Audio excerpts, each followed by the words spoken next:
From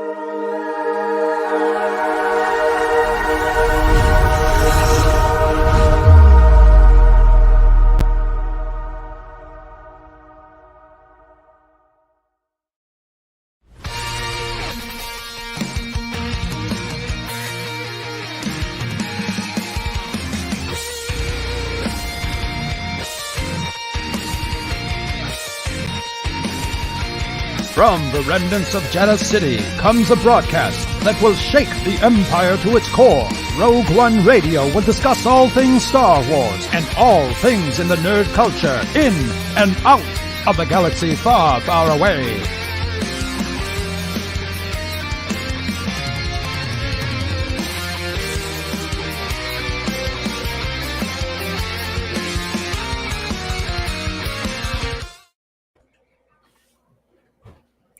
Hello, everybody. You are listening to or watching Rogue One Radio. How's it going today, everybody? Yay! Yay. All right. This is episode 76. And we are going to be talking about the Bronze Age of Disney, otherwise known as the Dark Ages. So, who do we got in the chat so far? We've got Megan. Megan's in the chat. How you doing? Hey, Megan. And we've got Kel in the chat. Awesome. All here to join us and talk about Disney's Bronze Age with us. So we do have some, a few, wait a minute, dude, that's the wrong show notes. Let me see if I can pull up the right ones. That was weird. Okay, yeah, we do have some news a little bit that we'll talk about a little later. We don't have a listener poll per se this week. We did kind of a bracket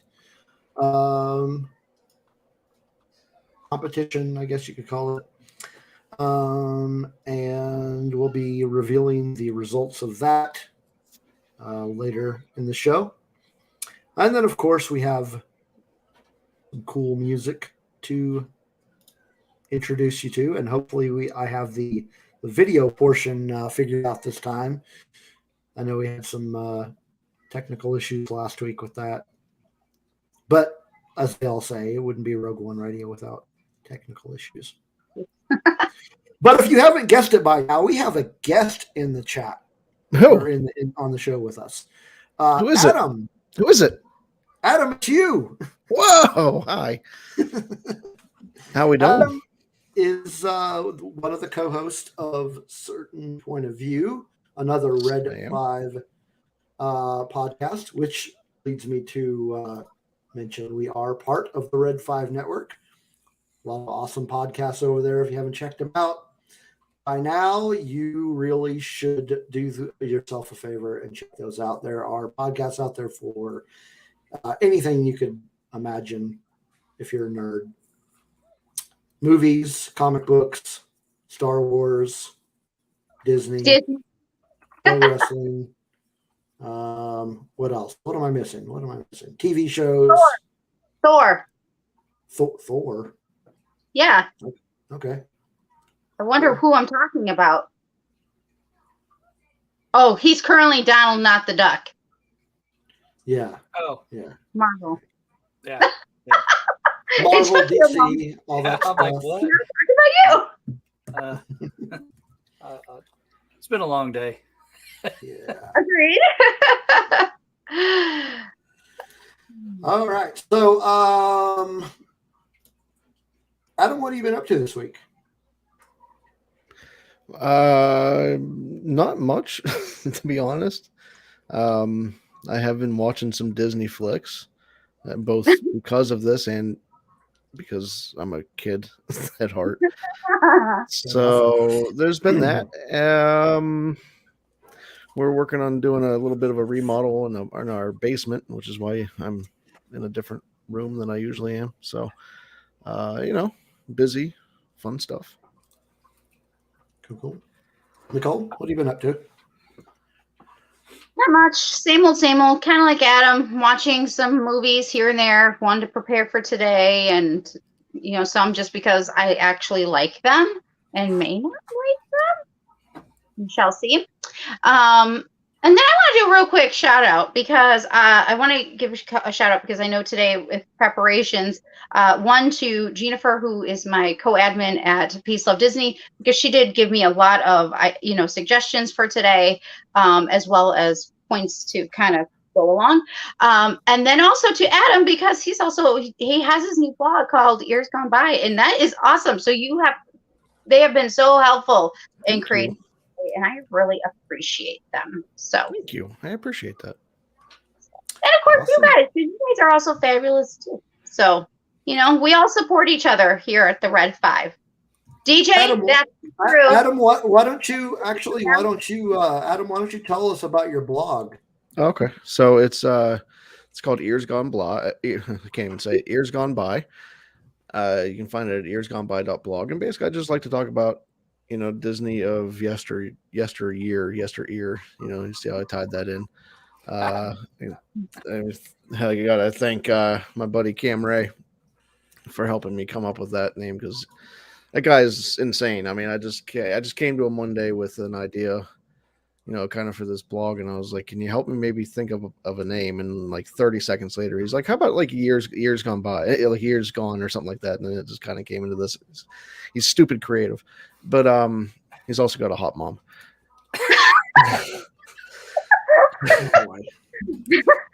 Wow. Good one. That's a running joke. But anyway, it's just I just like talking about Disney history a little bit, and it's nothing like super in depth, even though I do spend some time on these and do a lot of research and kind of go into it. But a lot of it's just having some fun. Like I wrote one last week, and I'm going to be writing another one this week about Disney and baseball. Seeing how baseball season is actually finally for real actually going to happen. And it's just stuff like that. So have some fun. I'm going to be talking about Disney video games here soon. Actually, I'm going to be talking about Disney and wrestling, because there's a little bit of history there. As we get closer to WrestleMania time. So just kind of some fun things of Disney, in years past. Yes. Cool. So DJ, what have you been up to besides moving? You can tell us about that if you want. Packing and pairing and throwing things away and work and more work and then some work on top of that. And, listening to a lot of Disney movies while I'm working, and Disney shows. One in prep for the show for today, which I don't like to think of as the Dark Age, but that just shows my age. We'll get more into that later. Anyway, but no, I'm kind of with you. We'll talk about that later. But yeah, I'm kind of with you. Listening to a lot of music. Found a really cool cover today by the O'Keefe Music Foundation, which is, I believe it's in Ohio, and they bring together kids and teach them music, and they shoot videos and do covers of popular songs. The one that I found today was a cover of Black Label Society. Now the name is escaping me, but it was very, very well done. Really hard rock. Yeah. So, what is the name of the foundation again? O'Keefe Music Foundation. Okay, I'm gonna look that up and. That was easy to find. All right, I'm going to put a link to that in our show notes. Yeah, it's really cool. They have kids aged. Let's see. I think the youngest one I've seen was 2 to 18. I believe is how the age range they could be, and then they age out. But lots of different videos of lots of popular songs. So Very cool. yeah, a lot of gifted kids that are there. Very musical. Yeah. Cool. Well, I hope you guys check that out when you get a chance.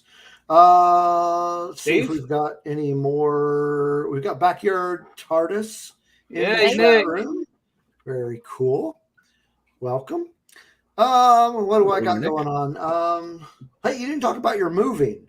You said you're Just packing. We'll be moving 1st of April. So okay. Cool. Yeah. Yeah, we don't move till late May, so we're kind of in, like I was saying before we started. I was telling you, DJ, that we're kind of in purge mode right now, just trying to get rid of stuff. Just because we've got a bunch of stuff that I'm sure we could live without, and it's a lot easier to move stuff when you don't have as much of it. Hey, Kat's in the chat room now. Hey, Kat. Hey, Kat. Yay. Awesome. Other than that, I've been not doing a whole lot of anything other than work, and I've been doing some writing, music writing. I'll talk about that another time, but got some things in the works that are gonna materialize before I leave for Michigan. Yeah, I don't really want to talk too much about it until I've got a solid something to talk about. Mysterious. But that's been that's been taking a little bit of time, getting some material written in preparation for some stuff that will be coming out. A little bit of reading, mostly comic books. Just trying to catch up on some stuff that is on my reading list. Just trying to get through that. I did read some Batman. Still in Batman mode. Speaking of Batman, how many times have you guys seen it so far? Just the once. Just the once. I want to see it again. It's just that I haven't had an opportunity. Okay. I've seen it 3 times now. So, I hear tell it's coming to HBO Max next month. What were you saying, Nicole? Sorry, Adam. I said that's one time for me, DJ, and Adam. See, he went. There you go. There you go. All right, Dragon Buddy's in there with us today in the chat room. How's it going? Hey, DB. And yeah, so that's pretty much all that's been going on with me this week. Playing a little bit of Cyberpunk too. I know. I'm excited for the music we have because I love the fact that you take time during the week to get us music for our show. I'll tell you. And when we get to when I'm going to play the music, I'll kind of give you a brief synopsis of how this all works. Since there's people out there that really like the music segments, and when we dropped them, people were like, "How come you don't play music anymore?" Jeez. But it's getting better now because we've got a new way to play them, and the music quality is like 100 times better. Based on me, I went and listened back to the podcast last week because we tried out that new way of playing it, and DJ and I were talking about this early too. It just sounds so much better, so much better. But we'll get to that here very quickly. Just want to take care of a few what I like to call housekeeping things. Okay, we already mentioned that we are part of the Red 5 Network. Nicole, why don't you tell the folks where they can follow us? Follow us? Oh my gosh. Well, I'm sure you guys all know out there, but we are, again, part of the Red 5 Network. You can find the Red 5 and Rogue One Radio on Twitter, Instagram, and did you know that we are also on Facebook? Yes, those people who love their Facebook, we are still there. And actually, we've kind of upped it a little bit, so be checking it out. as well, one more time, we have Adam from A Certain Point of View. He also has his blog of Ears Gone By. Did I say that right? I hope I did. Yeah, nailed it. All right. Awesome. And you can find myself at Peace Love Star Wars, as well as on Facebook at Peace Love Disney, and on Fandoms on Instagram. Steve, him, and DJ. Yes, you can still find DJ also on Twitter. Gentlemen, you want to go ahead and let them know where they can find you? You can find me just about, I'd say stick to Instagram and Twitter because I don't really get on Facebook that much. But either one of those, you can find me on both Twitter and Instagram at Otter272. That's OTTER 272. Oh, and let's not forget Patreons, as well as, hey, DJ, where can we find you? To steal a line from a movie, just open up a window and hey yo, yeah. Hey yo, There you go. Ayo. hey Chico. Yeah. That was on purpose. All right. Yes, we are on Patreon. So if you feel like supporting us in any way, just find us patreon.com/Rogue One Radio. And help us out there right now. We've got 3 patrons that we appreciate very, very much. We have Dave Brown. We have Don from the Escape Pod. And we have Kelly and Dragon Buddy. And I would like to show you what your generous donations have allowed us to do. First of all, okay, so here is our original. Gosh dang it! What's wrong with my camera? Okay, is it not clean? You got that background blur thing on StreamYard. What's that? You got the background blur thing on, on StreamYard. Yeah. Well, all right. So we've got these old stickers, and we have got 3 new sticker designs. And chances are you're not going to be able to see 2 of these because there's a lot of black. Or let me see if I can. Give me a second here. Let me see if I can temporarily turn off my blur. It's under settings and then virtual background. Yeah, I got it. Okay, that's what. So here's the original. And that's up there. That's a what? It's up there in the Mickey Mouse That's frame. Right. Okay, so here is our first new design. Ooh. Kind of the same, but more die cut. cut. Yeah. Nice. So that's cool.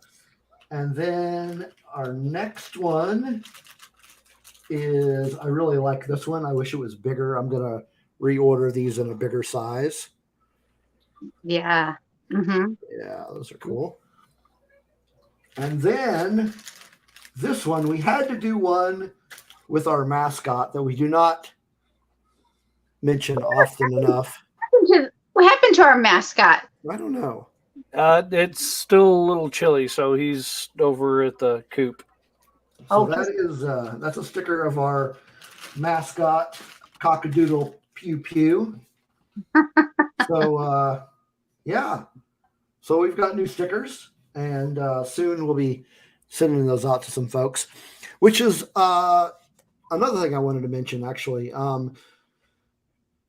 We just hit a milestone on YouTube. We did. Woohoo! We hit 100 subscribers, and we're actually at 103. So thank you very much for everybody that's subscribed. And if you haven't subscribed already, make sure you do that. And also make sure you hit that like button. And I think that is all I have for our housekeeping stuff. Anything do you think of that I forgot? Nope, I think we're great. Cool. All right. Well, we are going to jump into our first music break before we get into our headlines.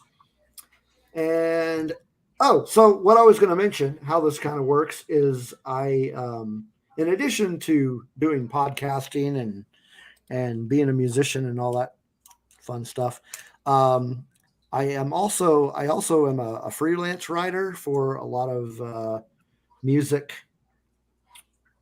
I guess you can call them blogs, news websites and whatnot, stuff like that. I do like reviews and interviews and stuff like that. So I don't do it as much as I used to.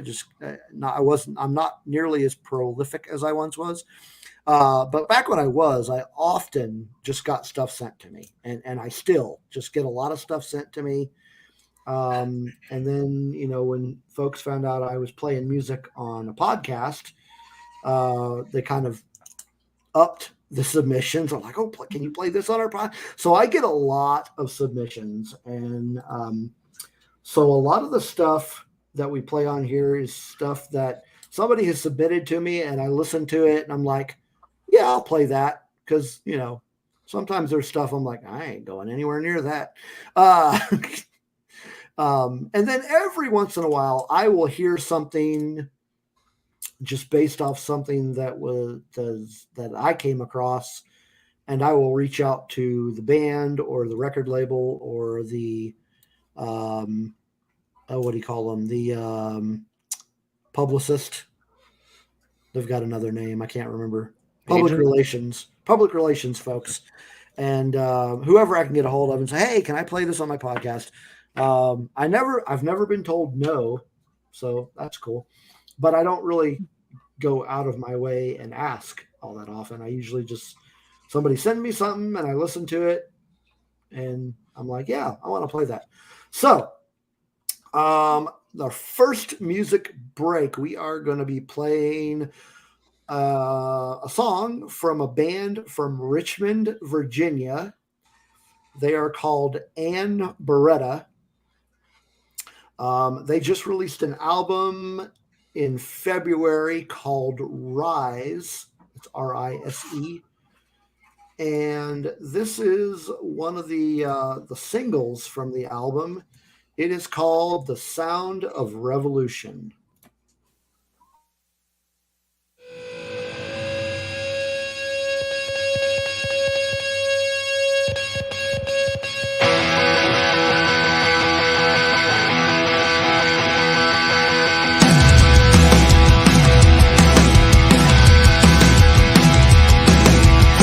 On the street, another protest song, and we know all the words, so we sing along. There's a riot in my heart, and I wear it on my sleeve. There's a ringing in my ears, and it's the sound of revolution.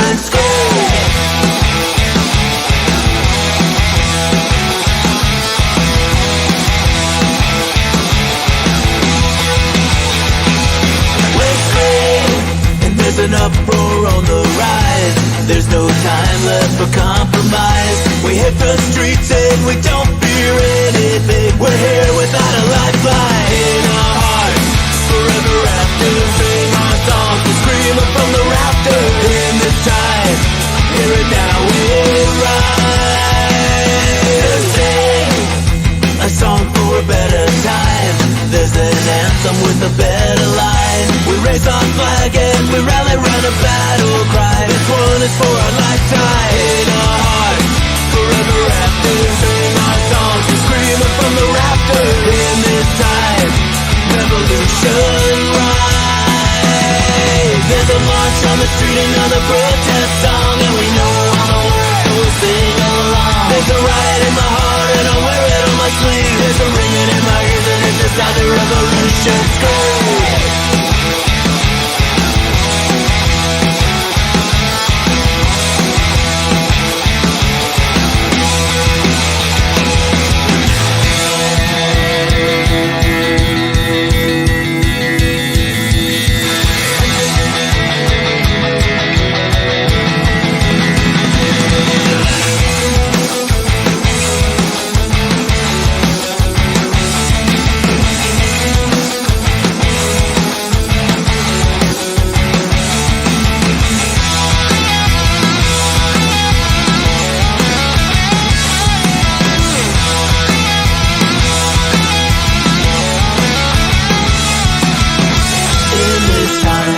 Life's a disaster, we fall apart.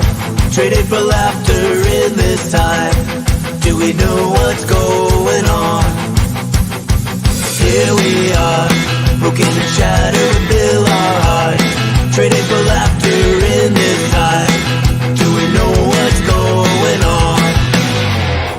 In our hearts, forever after, sing our songs and scream it's up to us to ride. There's a march on the street, another protest song, and we know all the words, so we'll sing along. There's a riot in my heart, and I'll wear it on my sleeve. There's a ringing in my ears, and it's the sound of revolution. There's a march on the street, another protest song, and we know all the words, so we'll sing along. There's a riot in my heart, and I'll wear it on my sleeve. There's a ringing in my ears, and it's the sound of revolution. Go!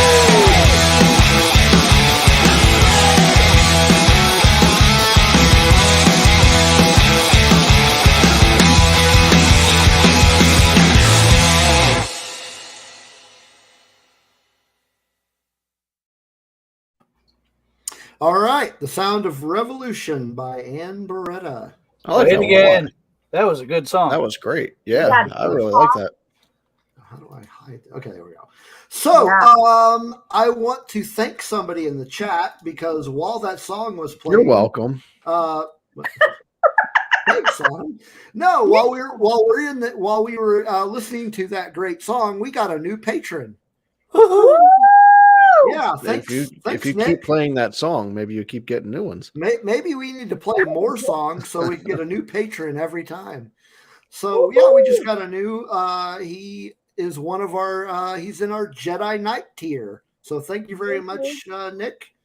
Appreciate Yay! it. Thank you, Nick. Thank you. Yes, and so he will have some cool stickers being sent to him soon.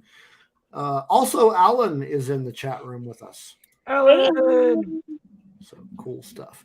All right, so we got a little bit of news, not a whole lot this week. I'm going to kind of start off with, let's call it the bad news. Yeah, sad news.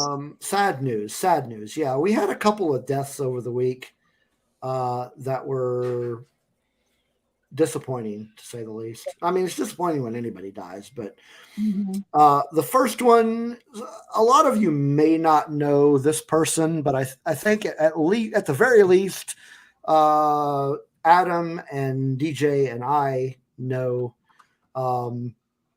Scott Hall passed away yesterday after a short hospitalization for, of all things, a hip surgery. I thought it was attacks.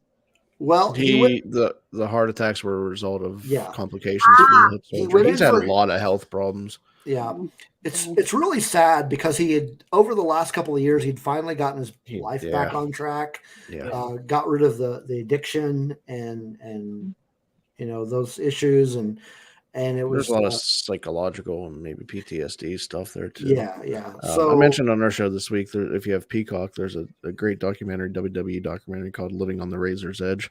Yeah, and it was kind of like an hour long. Yeah, if I remember right, documentary about Scott Hall. Really good AKA stuff. AKA Razor Ramon. If you know that name.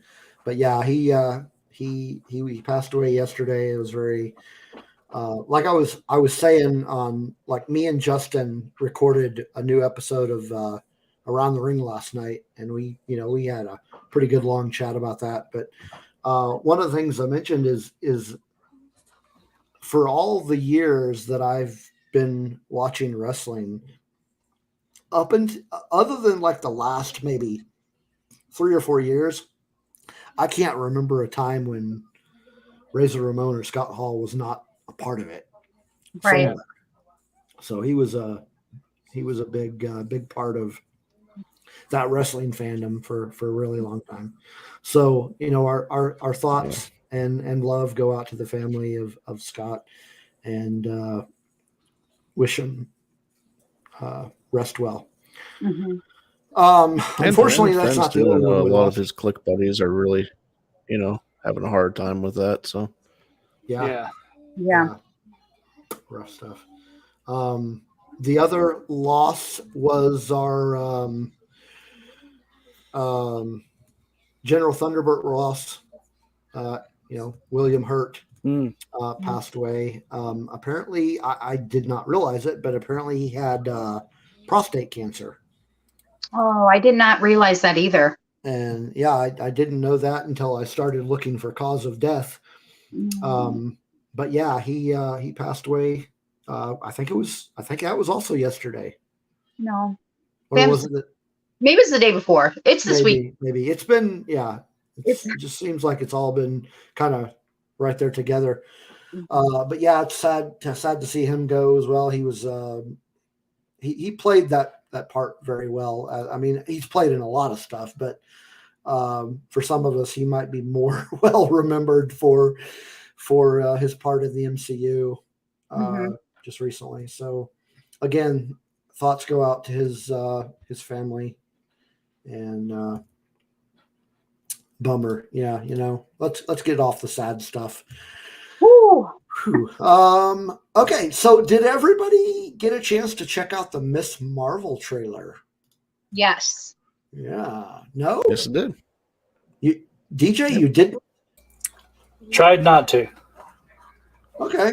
I can respect that. I did the same thing with Kenobi. I can get behind that. What do you guys think of it? Those of you that saw, what are your feelings about the show in general? I think it looks like a lot of fun. Yeah. I'm looking forward to it. I am too. Yeah, definitely looking forward to it. Really cool. And I think the timing is just right because we're just coming out of the multiverse of madness. So I think the timing is right. Yeah.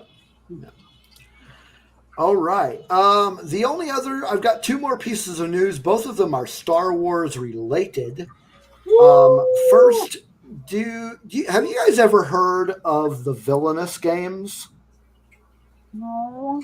They're like, yes, I want to play it. I've never played it. But I really want to get into it. I see it at Walmart all the time. I'm like, maybe today is the day I buy it, and I never end up buying it. But same. I've heard of it, but I just haven't ever had the opportunity to try it yet. Yeah. So Star Wars is going to be released, or the company that makes it is releasing a Star Wars version called Star Wars Villainous: Power of the Dark Side. It's going to feature 6 villains: Darth Vader, Asajj Ventress, Kylo Ren, Moff Gideon, and General Grievous. So it's going to follow the same game engine as the rest of your Villainous games, and but based around a Star Wars universe. So very cool. That is really cool. It's I think Joey has one of the Villainous games, but I don't remember which one. But with this one coming out, it's definitely going to be worth checking out and learning how to play that game. Should be fun being one of the Star Wars villains.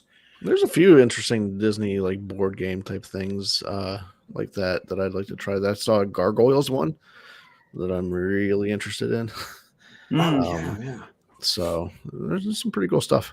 I've got a Star Wars Risk that I've never played. Okay. Oh, that sounds like fun. Oh, Yeah. I love DJ's smile. I saw it. It was only there for a moment, but it was villainous. Somebody's very Sith-like. Yes. I'm going to assume, DJ, you like the game Risk. Yes. I could tell. Have you ever played the Star Wars one? I have not.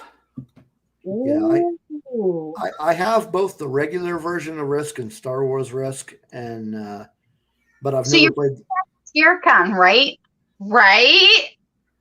Yeah, I am. That is one of the board games we decided not to toss. So, like I was saying, we're going through a purge, and we kept to that one. So yeah, I can bring that down to ScareCon when we do that. Yeah, that'll be a lot of fun. Speaking of ScareCon, July 23rd, Chicago. Mark those calendars. Stay tuned for details. Last piece of news I have is another Star Wars related headline. And this, I can't tell if this is a rumor or not. It did come from comicbook.com, so it's fairly reputable, I would guess. It's not that it's covered. But there are reports. It's probably their source. There are reports that there is going to be a new Star Wars animated series in development. Not a whole lot of information that I could find about it. But apparently it's going to be a kid-focused animated series featuring the High Republic. So it looks like we might be getting a animated High Republic cartoon. Makes sense. And yeah, I mean, it says it's for kids, but yeah, I'm gonna watch it. That's probably what they said about everything. Why wouldn't we watch it? But yeah, so that looks like it could be a lot of fun. Nick says that it's. Are you saying that show is going to be Disney XD and not Disney Plus?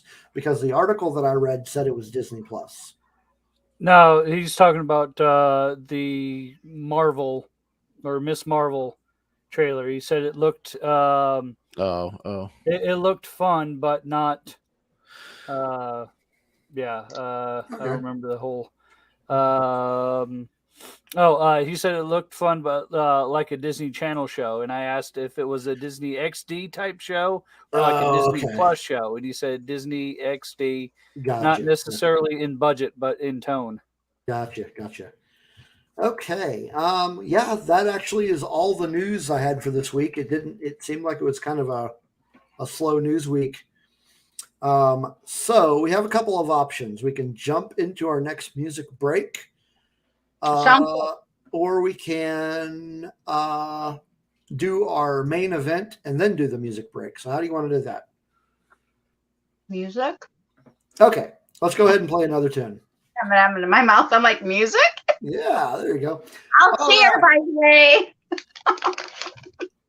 So this one comes from a band from Austin, Texas. They are called Rare Bloom. I've actually never heard of these folks until I got something sent to me. This is just a new single. I didn't get anything about like a new album or anything like that. They just released a single. And that was actually just a couple of weeks ago. And the title, although the song is not wrestling related, the title sounds wrestling related. The name of the song is Montreal Screwjob. Well, sounds like Cam and Adam, but I might be wrong. So here's Montreal Screwjob by Rare Bloom.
All right.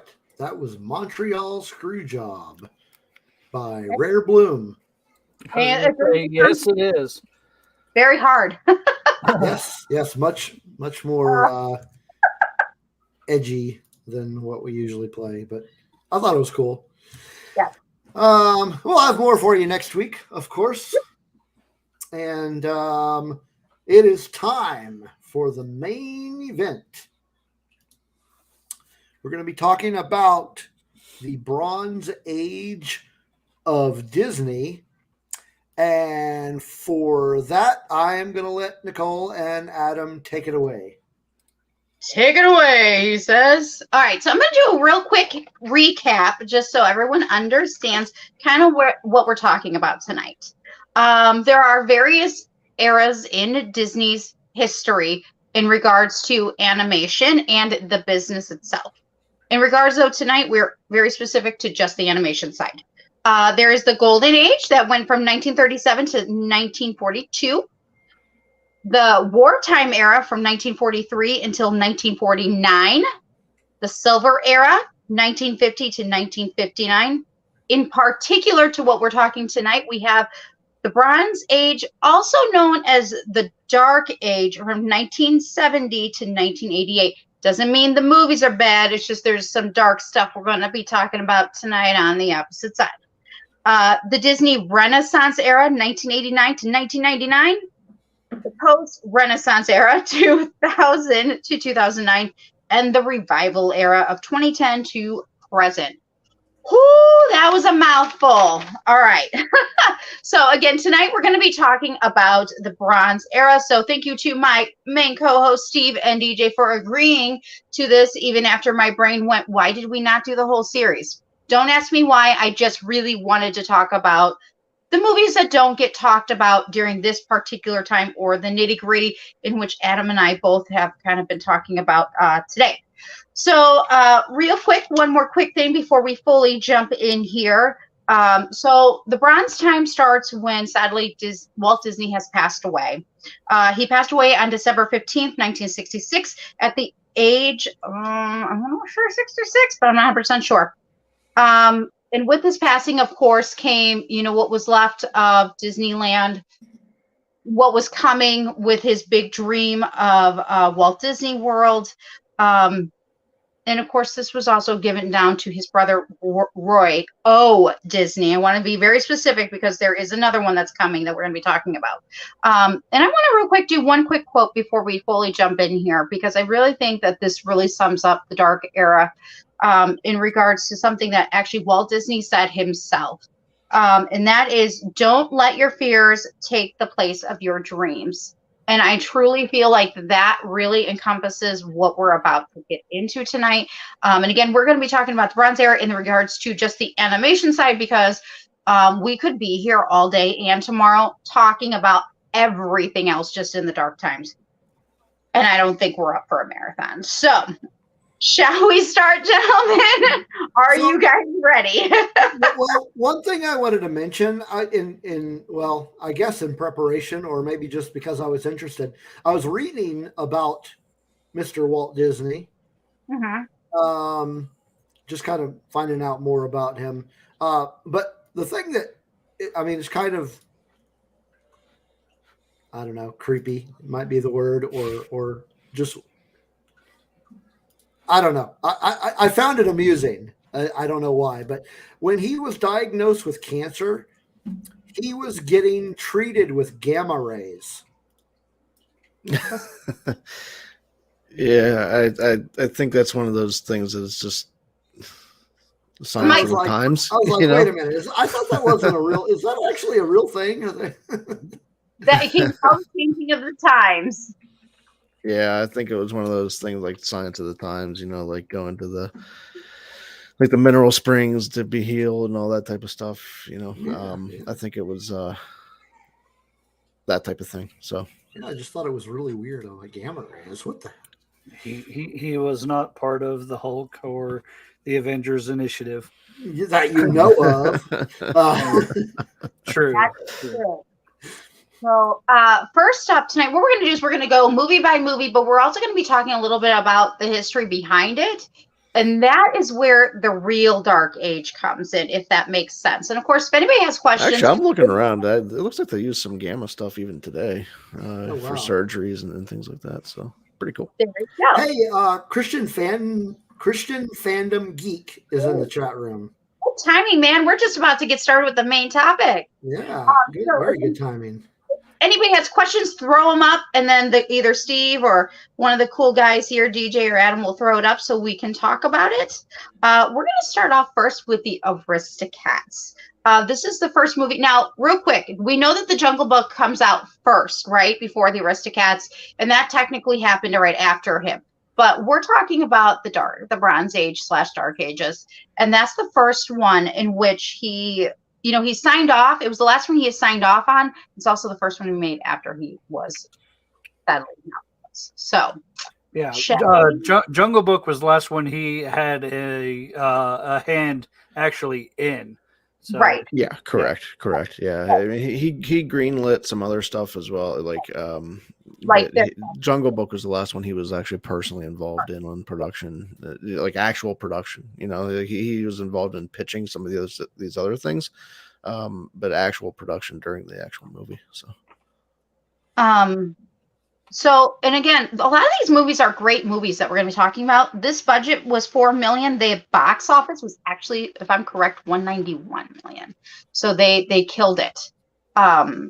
So I'm just here. Oh, and of course, I cannot pronounce this animation. It starts with the letter X. Xerography, and it's basically Xeroxing. At its most basic level is what it is. And it was really, really super important on 101 Dalmatians because you don't want to draw 101 dogs every frame, you know. And so having something like that where they're copying, honestly, basically copying their art directly onto a cell, saved a lot of time and a lot of money, and it became very important for the next 20 years. They used this a lot because this was kind of a cost-cutting and budget conscious time, for better or for worse. It also really was the reason why a lot of these films look the way they do. These are a little more rough around the edges a lot of times, especially if you watch them in high def, like on Disney Plus, or if you have Blu-rays. You can see a lot of pencil strokes. You can even see some, like the structural lines and things like that. That stuff just is still there. It's just kind of the nature of xerography, and I kind of like that look. It makes it feel, for me, like seeing that, those structural things and seeing the pencil strokes. I mean, just kind of feels more handmade, even though it's, we're starting into machinery. So it's a little weird in that respect, but it definitely is the reason why these films look the way they do, up through, maybe like Black Cauldron, probably. So we'll get to that one. Yeah. Get to that one. Well, what did you guys think of the Aristocats? Everybody wants to be a cat. Except for Cam. Oops, did I say that? It's a lot of fun. I watched it again today. I haven't watched it in a long, long time, but it's a lot of fun. And there's a lot of, for me, there was actually some really great laugh out loud humor, in there. Especially Pat Buttram. Some of his stuff is so good, and he appears a few times in these movies. But there's a lot of great stuff in this. Phil Harris doing another very Phil Harris role. But yeah, there's a lot of fun stuff in this. I love it. It was one of my kids' favorites, and possibly still is, although they don't watch too much of them now. But the music is just, it gets them dancing, it gets them moving. Aristocats is it's got phenomenal music, and the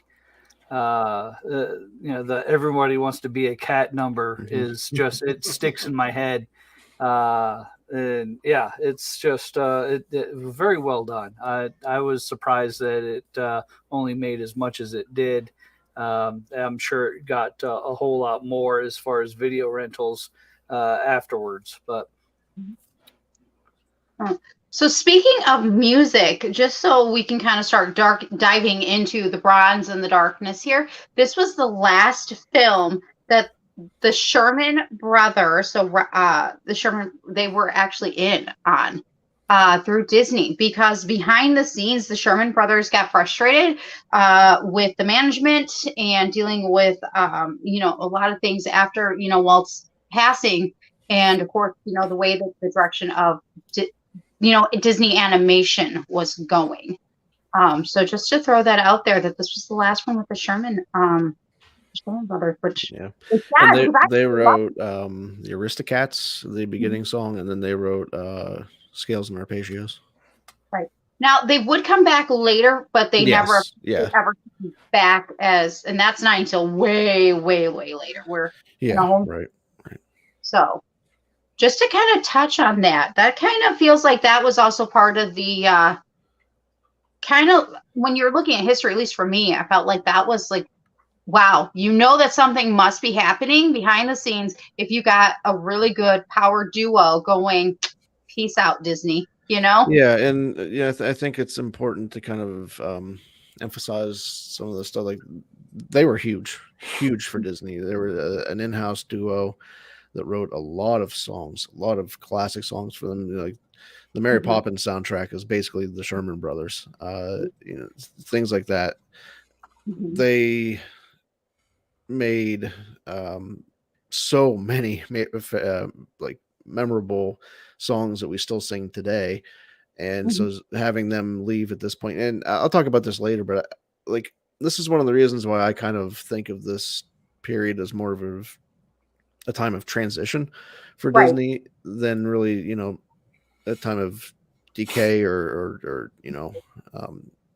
darkness or, struggle.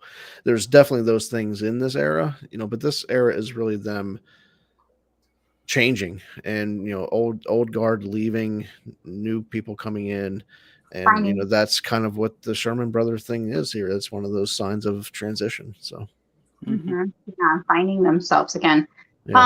Steve or DJ, is there anybody have questions in the comments or not yet, but we do have two new additions to the chat room. Hector is with us and Blake is with us. Hey. Oh, awesome. Welcome. Well, should we move on to the next legend? Robin Hood. Robin Hood came out on November 8th, 1973. A budget of $5 million. The box office, $32 million. Again, a lot of these movies are awesome and they made a lot of money, but it's all the stuff behind the scenes. So let's talk, shall we?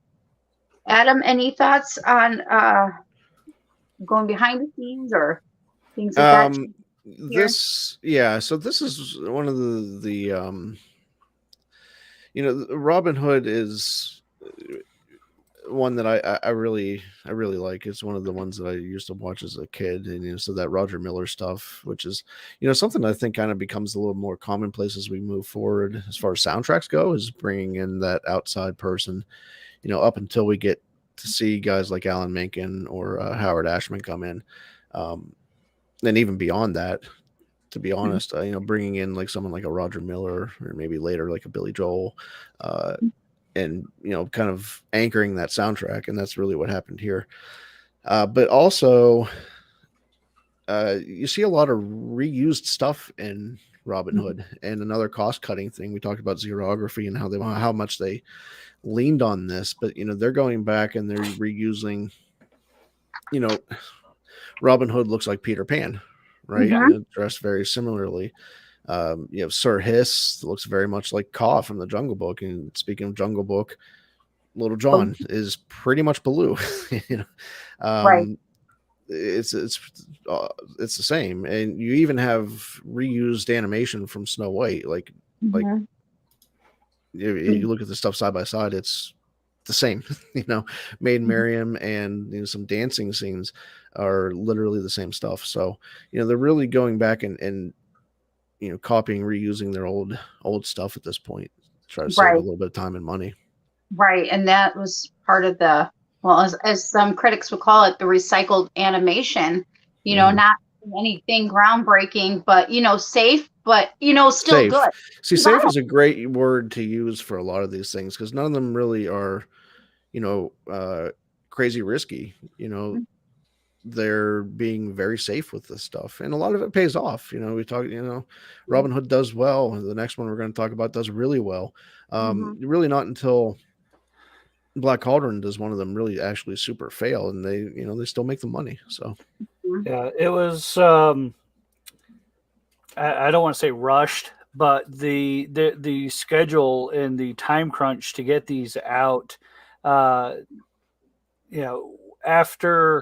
After Walt passed, the company was really under a microscope of, hey, what are they going to do?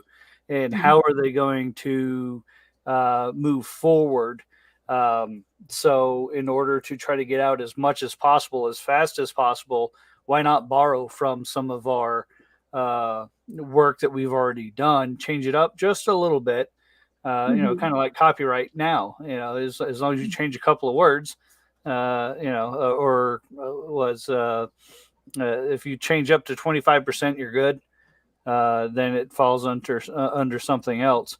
So we did get a lot of that. But I mean, I think they changed enough to make it work. And Oodalali,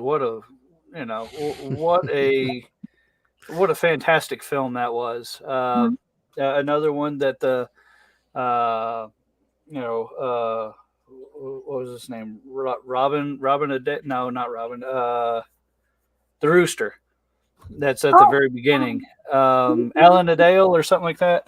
Yeah. That was voiced by Alan. By Alan Adale, by Roger Miller. Yeah. And he comes on strumming that guitar and tells the story, and it's like, oh wow, that was, that's great. And then the whole music and everything is, just so catchy. And it's just I loved that movie growing up. I would watch it over and over and over again, and it's just makes me feel, even now it still makes me feel like a kid. Nostalgic.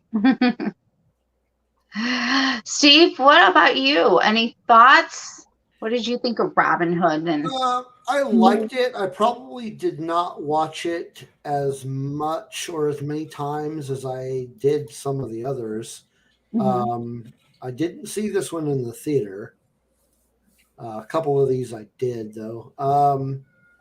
But I do enjoy this rendition of Robin Hood. It's other than Men in Tights, this is probably my favorite version of Robin Hood. Agreed. Now you're gonna make me want to do Robin Hood Men in Tights. Tights. Did we have any comments or questions so far? Let's see. Blake says the music. Why will not let me click on there? There we go. Blake says the music is phenomenal in this movie. I agree. I'm with DJ on this. I love when he comes into town, strolling on that guitar. And it apparently is one. Okay, it's one of his favorite Disney movies. So Blake, is that like animated, live action, or both? Ooh, good question. While we wait for his answer, I want to throw this in real quick. So at this point in the game, we have Roy O. Disney, so Walt Disney's brother. He's actually looking over the parks and everything. And it was actually Card Walker who was kind of looking over like the animation and a couple other departments. He was the one who suggested for them to do Robin Hood because he knew that Walt had been looking to do more animated movies with animals since Jungle Book had done so well. Nick from Backyard TARDIS also said that a lot of people might have had a hard time getting into them because the credits were at the front of the movies rather than at the end of the movies. And Yeah, that's Yeah, very that, good point. and that's really something that doesn't, that's not just in this era. That goes way back into film and doesn't really change until George Lucas changes some of that stuff. So Blake said probably animated and live action. It ranks in my top 10. Very cool. Nice. Yeah, very cool. Awesome. Yeah, Any this one was actually interesting point. This was actually one that Walt didn't have a particular hand, but he was always interested in doing something with the character Reynard the Fox, and that's kind of where this whole thing came from, is doing the Robin Hood story, but kind of tying that in with Reynard the Fox and those stories. So very good. All right, shall we mingle on over to the rescuers? I can't even talk. So June 22nd, 1977, The Rescuers comes out. Originally, it was supposed to be in 1962, but Walt Disney shelved it because he did not like the political tones in it. So he scrapped it, and then they brought it back out. About 10 years later. The budget for this was $7.5. And because of its huge box office growth, the critics thought that this was going to be another golden age of Disney. And that was that it brought in $16.9 million. So it had a big box office. It was a hit. So, all right. Shall we? Who loves The Rescuers? And before we get into the dark stuff. Yeah. Don's in the chat. This is another one of those transition things that we need to point out here, because Walt's had a group of animators that was with him for a long time, a group of 9 men that he affectionately called the 9 old men. Yep. And 2 of those guys, huge guys in the company, Ollie Johnston and Frank Thomas, this was kind of their stepping aside point, even though they do work a little bit on Fox and the Hound. This is kind of their stepping aside point. So this is, where some of even more of these older guys, Mick Call is another one. This is his last film. Move out, and then newer talent starts to move in. People like Don Bluth, we'll talk about. I'll mention a little bit later. Glenn Keane, Andy Gaskell, Ron Clements, these guys that would be big animators for them start to walk in and take a bigger role in the company. That is a very good note, because they really do have this is an even bigger changing of the guard, I feel, in the in the animators, not necessarily in the management part, but just in the artists themselves. And thankfully it works out for them in this movie. So yeah, it really does. Yeah. So I'm trying to remember, was it Bernard? Was that the and Bianca? And Bianca. Bianca was Zsa Zsa Gabor. Zsa Zsa. Or was it Ava? It was Ava Gabor. Ava. Okay. Oh, they're like twins, so kind of like Adam and Cam. Yeah, right. Yeah, Ava, and we didn't mention her. She was actually also the Duchess in Aristocats. Yes. Yeah. There's a lot of repeat voices. I talked about Pat Buttram. He was also in Aristocats. Robin Hood. He was the sheriff. The Rescuers, he played Luke. Ava Gabor, we talked about her. Phil Harris was actually in 3 in a row between Robin Hood, Aristocats, and Jungle Book. So a lot of these people, they use these voices again. They come back to them. So it's here's a quick funny story. My son's voice is cracking, and I told him that he sounds. He reminded me of somebody. He said something the other day, and we live in the South, so he has that, the Southern accent, and, he said it and his voice cracked, and I was like, wow, you sound like that guy from the Disney movie. And So he's like, which one? So I Pat played it for Buttram. him. Yeah, yeah. And he's like, I do. That's awesome. And it's pretty funny. He had that. He played that voice for decades. Oh yeah. That's awesome. Very unique voice. You gotta tell him to hone in on it. Tell him he can use it. Right. There's voice actors out there trying to use that voice.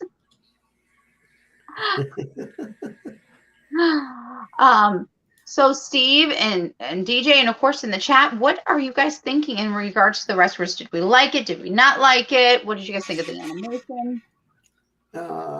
Not seeing anything in the chat about it, but this is another one of my.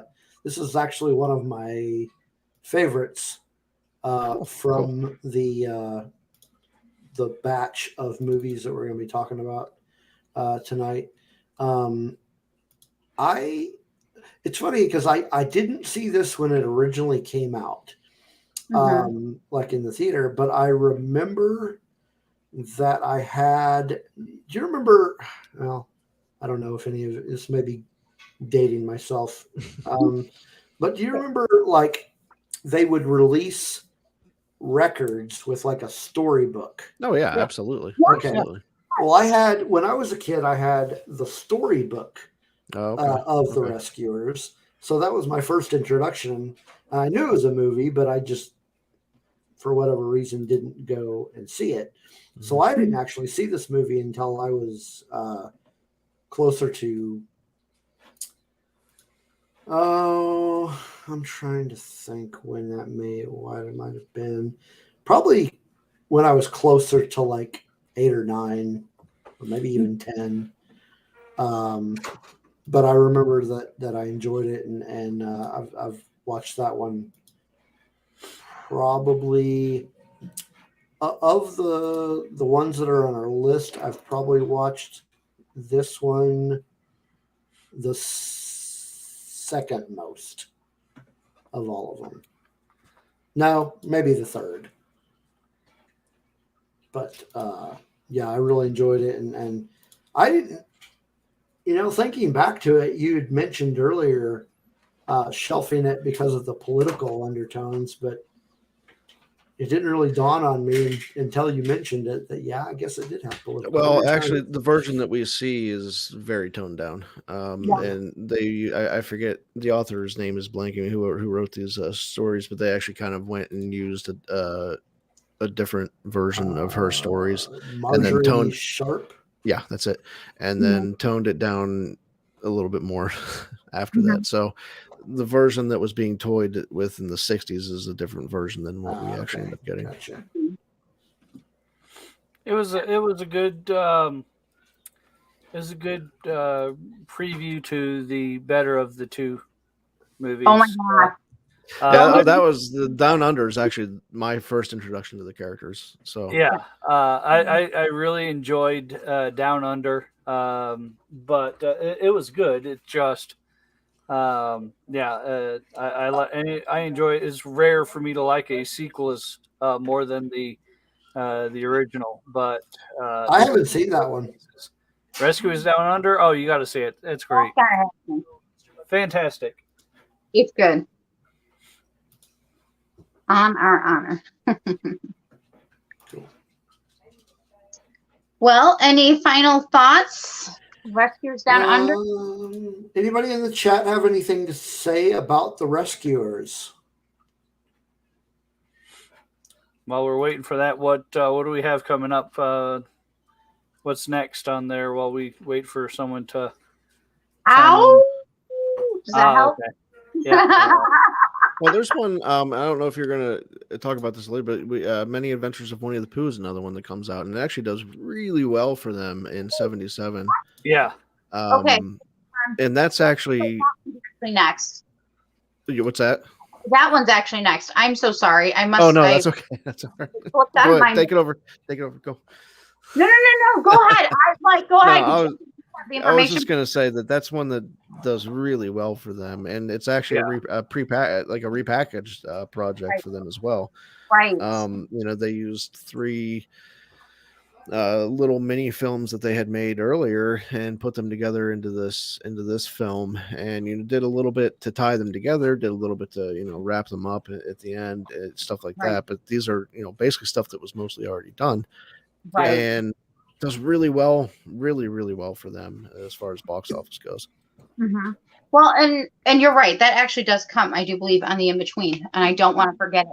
Winnie the Pooh is also a character that almost actually outdoes Mickey Mouse in numbers.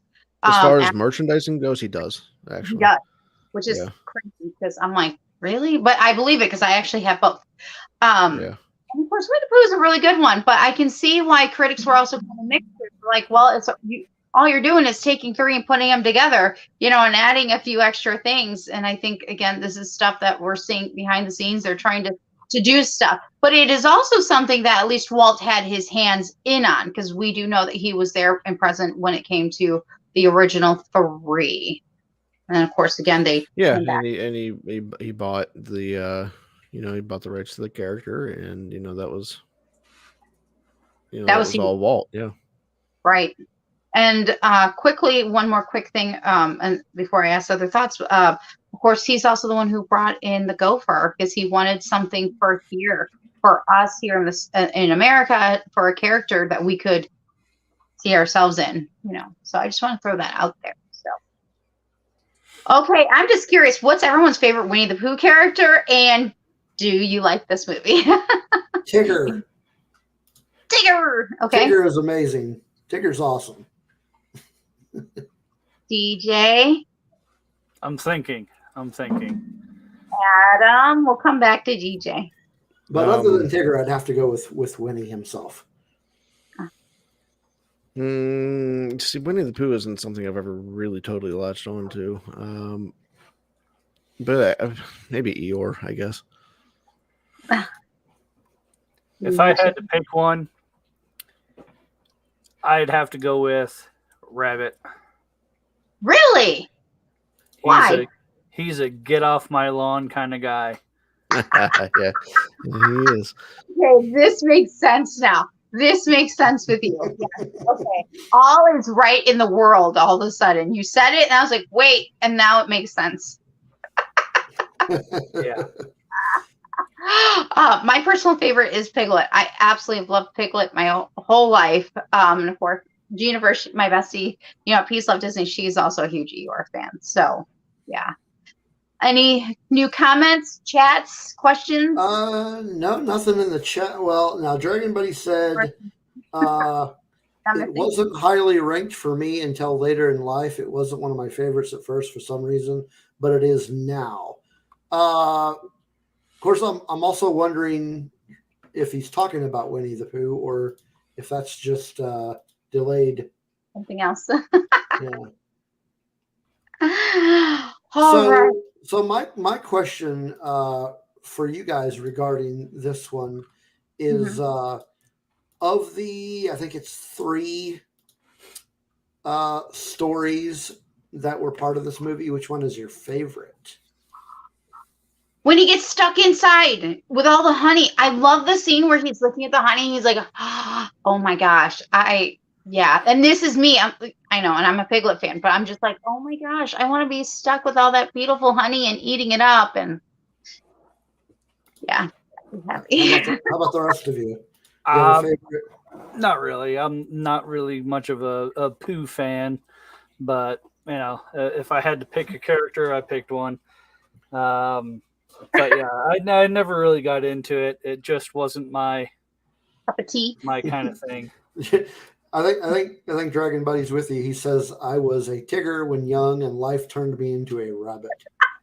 Heck yeah. But of the 3, I'd have to go. For me, I'd have to go with the bounciest. The bounciest. Winnie the Pooh and Tigger 2. Dragon Buddy should put that on a T-shirt. Yes. And then DJ needs one. Yeah. Right. Okay, so Dragon Buddy was actually talking about the Rescuers. Winnie Pooh was one of my favorites until the day my oldest made us sing Winnie the Pooh for 5 straight hours on a car. Yeah, that would do it. Yeah, I mean, I remember my kids, at least my oldest child, wore out our copy of Aristocats. Mm. Memories. Yeah.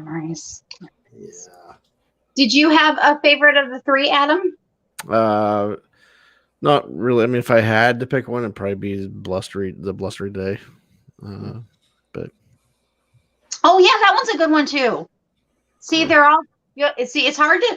I guess because when I saw it, it was as one. I didn't know until like later that it was broken down into three. Because by the time I saw it, it was given to us as one. mm-hmm. So, but yeah, the blustery day too.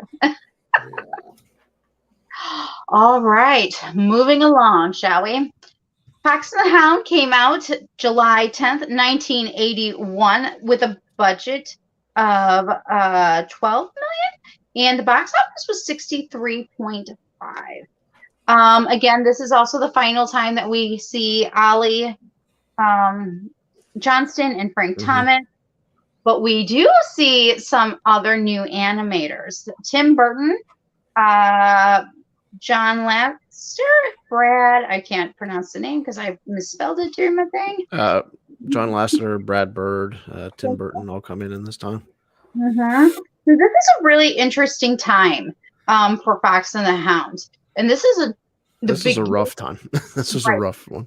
This is the beginning of what is about to be really the dark age. At least I think so. I don't know, Adam, if you would agree, but you can really feel like see where stuff's about to fall out. So the Fox and the Hound actually came out later than it was supposed to, because let me go down here. Don, is it Blythe? Bluth? Don Bluth. Yeah, Bluth. On his 42nd birthday, took with him, along with 9 animators from Disney, to start his own company. So Fox and the Hound, of course, then kind of got pushed out of the way.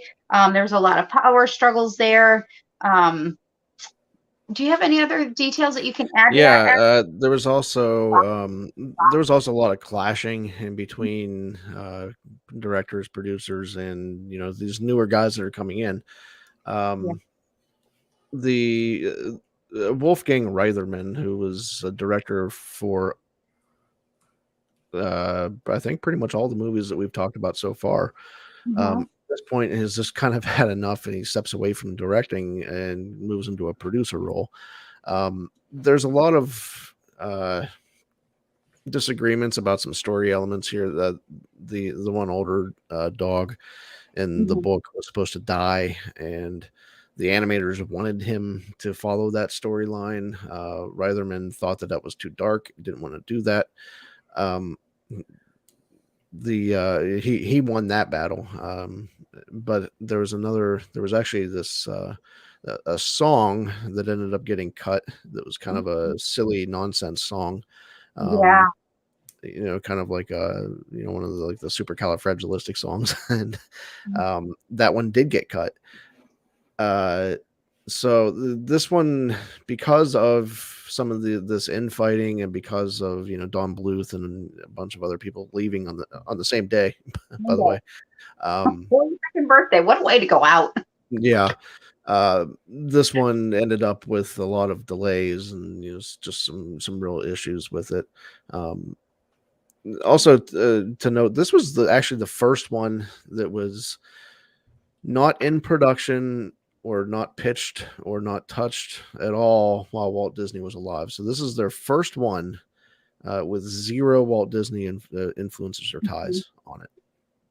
And I mean, honestly, I think it kind of shows that there's a little bit of a lack of direction, I think, in this one. So, yeah. But it does get dark. Like you tie back into the dark stuff. It does get dark. This isn't one that I honestly really love to revisit. So. I mean, I like Fox and the Hound because I felt like it was slightly different. It wasn't being totally recycled. But at the same time, a lot of critics themselves said, well, it was a mixed bag, basically. You know what I mean? This is not groundbreaking. They're being safe again. Oh, and there's that attitude of, where's Disney? Why are they not like, you know what I mean? Disney was known for being new and on the cutting edge, and you know what I mean, all these years. And in Fox the Hound, you can see where behind the scenes was starting to affect what was going before us on the big screen. So, well, one of my thoughts was about the whole Don Bluth thing was that I'm not sure why, the whole reasoning behind Don Bluth leaving, but just thinking of what could have been, and people might not know who Don Bluth is. I mean, he did some amazing stuff later. He did Secret of Nim. Yeah. He did American Tell. Land Before Time, All Dogs Go to Heaven, Rock-a-Doodle, Thumbelina, Anastasia, Titan AD. Yeah. American Tale was one that was on my list to talk about because that's going to come up pretty soon as one that kind of, goes head to head.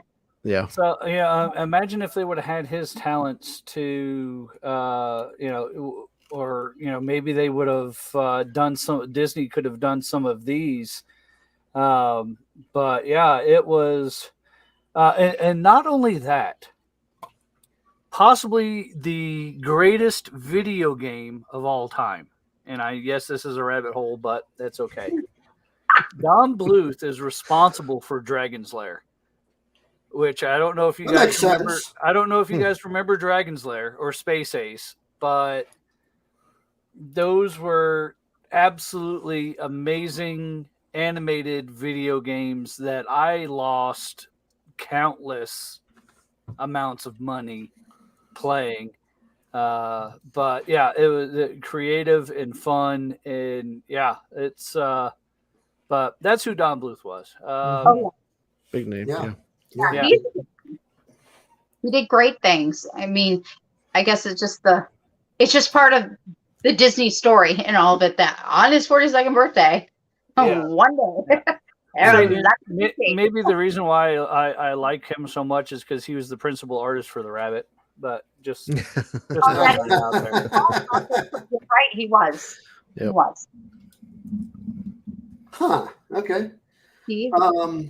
Well, I guess I'm in the minority because of all the ones we're talking about today, this is actually my favorite.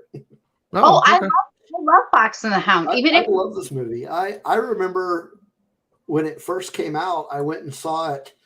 I was in just outside Pittsburgh, Pennsylvania, is where I was living. Hey. And I was living in a town called Imperial. And the one thing about Imperial that I remember is they had this large drive-in theater. And I went and saw that at the drive-in. And I love this movie. I love the characters. Yeah. It's got great characters. It's so sad. It is sad, but it's heartbreaking. It's just it was great. I love the two main characters. They're cool. Possibly the second saddest Disney movie made. Possibly. Bambi. No, not even Bambi. To me, Old Yeller is the number one. Yeah. Okay. So, all right. Blake has a couple of comments about this one. This first one is The Fox and the Hound is my dog's favorite movie. Okay. Where's this next one? Oh, here we go. This movie could have used a fun song. I don't know where it would have fit. Yeah, I mean, it definitely could have used something to pick me up, but I agree, Steve. I don't know that it had a place, where it wouldn't have just felt wrong. But Dragon Buddy said that he taught his dog to answer when I said I'm a hound dog. Aww. He makes the sound Copper makes. That's fun. All the feels. Extra Star Wars is in the chat with us. Hey, Techie. What's up, Sean? He said, he said Pittsburgh, yuck. Yeah. I have fond memories of Pittsburgh. I didn't. Mr. Rock. It's been a really long time since I've been there, but I still have fond Come out and memories. visit. We'll go to Permanis. To who? Permanis, the sandwich shop. Okay. I probably. I come out there and see you guys and DB and Kelly. I'm all for sandwich shops. But, Oh, God. Right?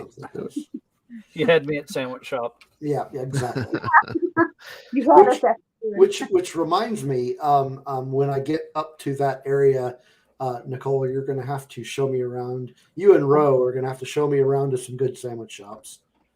Oh, food. Okay, that is a whole. We could do a whole podcast on Chicago food alone. Okay. And we probably will. I guess DJ better come up and visit that day. Someone say sandwiches? They're stuck in the Black Cauldron. You better go down there, DB, and grab it out. Yes, we love sandwiches. At least I do. I love me some sandwiches. All right. Any final thoughts on the Fox and the Hound? Because we're about to go we're gonna go deep dive in here. We're gonna hit rock bottom. What you got? So the Black Cauldron comes out July 24th, 1985. This is a big 2 weeks after I was born, by the way. Woo! This is a big time for Disney animation. Okay, one, they've already moved them off the lot. A lot of big things are happening because they've had several people try to do hostile takeovers for the company. That was also within the family, I would like to add, which includes Walt Disney's son-in-law. I've got the name here. Something Miller. Thank you. I'm like, thank you. It was there, and I'm just like, so this was a big time. Michael Eisner had already just stepped in, and then he had brought on Jeffrey Katzenberg, yeah. So after some of that hostile takeover stuff, that's they had chosen to oust Ron Miller, and then that's when they bring in Michael Eisner along with Frank Wells to kind of run the company. Eisner brings in Katzenberg. It was a big name in live action, but he kind of steps in and does a lot of the animation stuff, and kind of takes over the reins there. Yeah, he was over the Walt Disney Studios from 1984 to 1984. Sorry, to 94. Yeah. We're not to Lion King yet. Go ahead. Do you have any other really cool information in front of you, Adam? I mean, I got plenty, but just curiosity. About Black Cauldron or about the takeover? The takeover. This really was a dark time. This was. Yeah, I mean, this is a time where Disney animation, but Disney as a whole could have not existed. There's an alternate timeline with a variant of some other company that is now Disney. But yeah, this was a pivotal time in their history where things weren't going well, and this could have gone in a lot of different ways, and the way that it did kind of set them on an interesting path. Right. But so it gets worse before it gets better. It does. So a couple of quick cool things, though, because there are some cool things. I want to include this here. It is the first animated film recorded in Dolby Stereo. Did I say it right? I hope I did. This is also when they started using the animation photo transfer process, and they also started to incorporate the computer.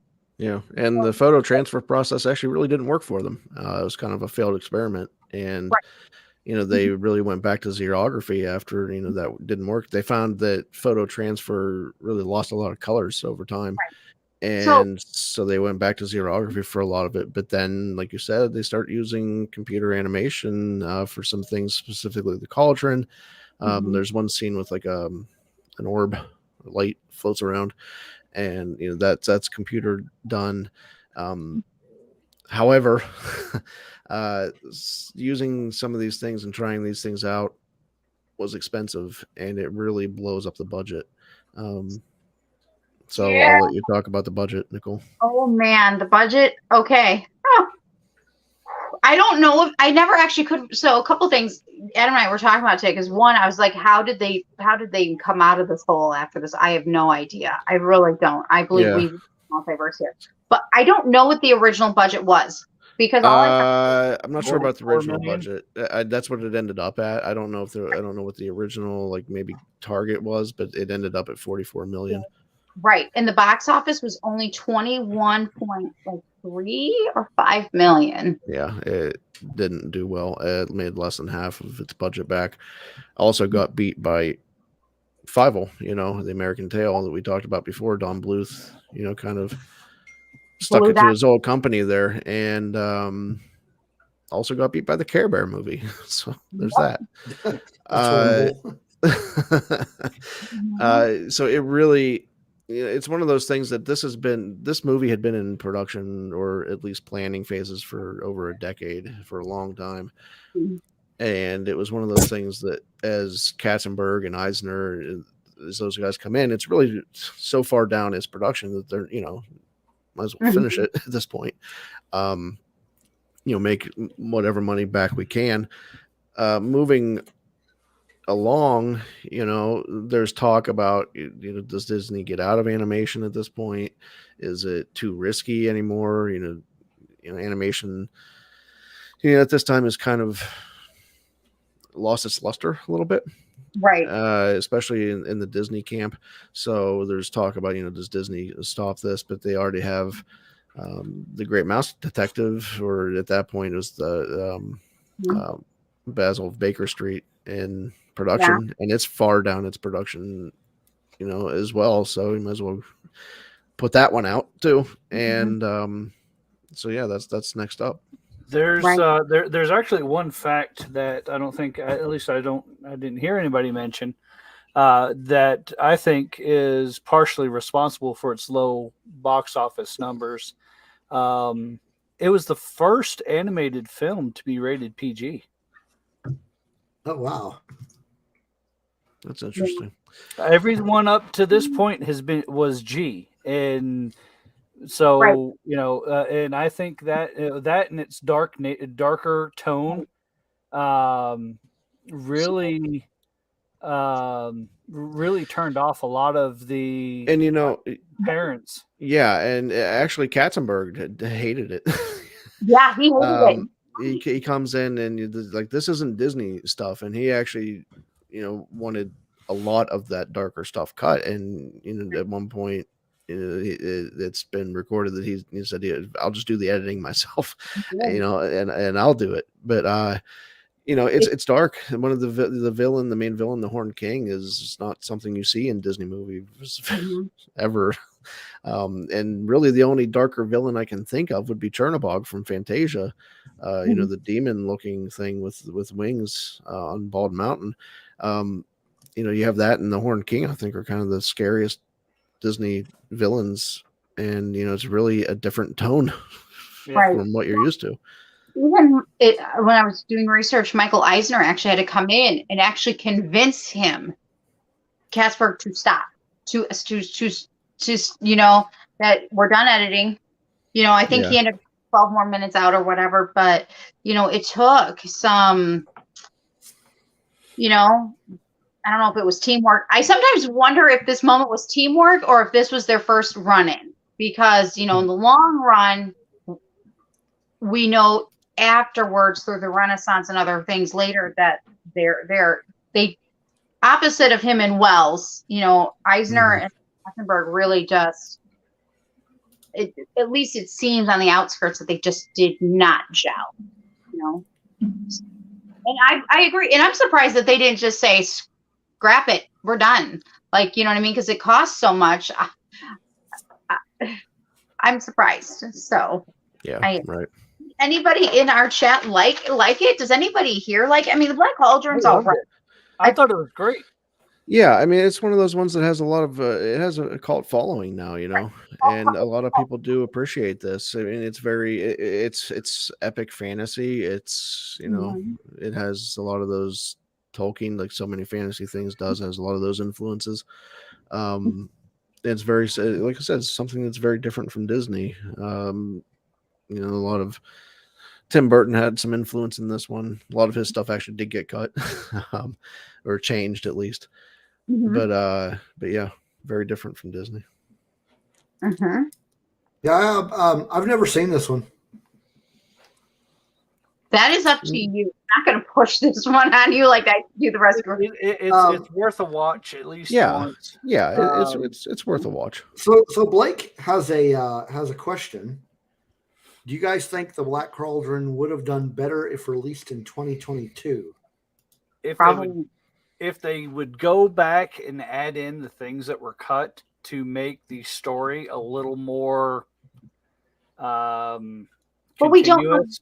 But we don't know what he cut. We just know he was cutting the darkest stuff.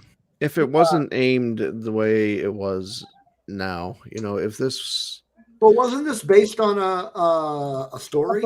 yes, it's based on a book, and it's actually a combination of like 5 books or something like that are condensed down into one. Yeah, well, I thought it was the first 2 books is where they got the something like that. Okay, this one, but it is a 5-book series. Yeah, right.